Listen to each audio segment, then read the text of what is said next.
L'enfant intérieur, c'est une part de nous-mêmes que nous avons tous en nous, de notre conception à notre mort. C'est une partie de notre personnalité qui garde la sensibilité d'un enfant et qui nous amène parfois à nous comporter de façon puérile, dirons-nous.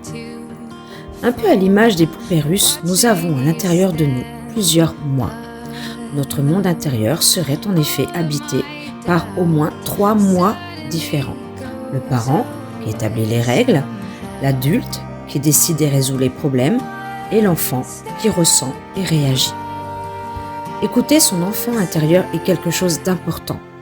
Écoute ce qu'il exprime à travers tes sensations, tes émotions, tes peurs, tes doutes.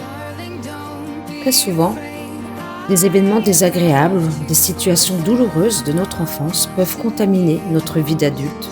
On garde en soi nos blessures de l'enfance et celles-ci impactent inconsciemment notre vie actuelle et fragilisent les grands enfants que nous sommes. On parle de blessures émotionnelles de l'enfance.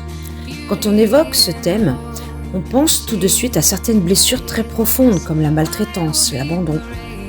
Mais parfois on peut avoir été blessé enfant par des paroles, des remontrances, des réflexions du style « Oh, que tu es maladroite, oh, tu n'es vraiment pas douée à l'école ».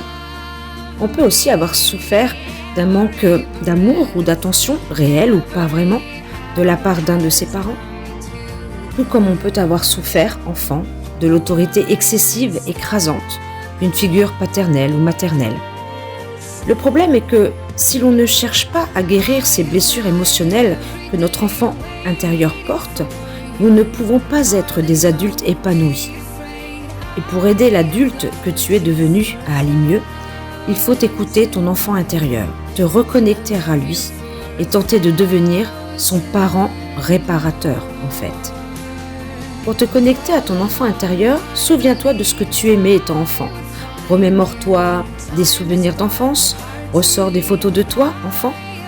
Alors évidemment, si tu as l'impression de ne pas pouvoir arriver seul à guérir les blessures de ton enfant intérieur, tu peux avoir recours aussi à un thérapeute, un bon thérapeute.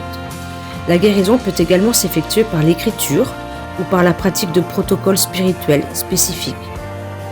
Essaie de réaliser les rêves, les envies que tu aviez quand tu étais enfant. Laisse s'exprimer ta créativité, retombe en enfance, fais des choses amusantes. Mais il y a autre chose que tu peux faire, une chose simplissime et très efficace. Connecte-toi à ton enfant intérieur et écoute-le, dialogue avec lui, réconforte-le, console-le, rassure-le, câline-le. Je te propose un petit exercice. Visualise une scène de ton enfance qui t'a particulièrement blessé, qui t'a fait de la peine ou encore qui t'a effrayé. Tu te revois, enfant ? Maintenant, approche-toi de cet enfant que tu sens en souffrance. C'est toi. Prends cet enfant dans tes bras et entoure-le de tout ton amour. Dis-lui qu'il a fait de son mieux, qu'il est à présent en sécurité, qu'aujourd'hui, toi, adulte, tu es là pour prendre soin de lui et lui apporter tout l'amour qu'il mérite. Dis-lui tout ce que tu aurais aimé entendre lorsque tu étais à sa place, là, dans cet instant pénible ou désagréable pour lui. Dis-nous en commentaire ce que tu penses de tout ça et n'hésite pas à partager cette publication si tu penses qu'elle peut t'aider autour de toi. Allez, bisous, prends soin de toi et de ton enfant intérieur, ok? Promis?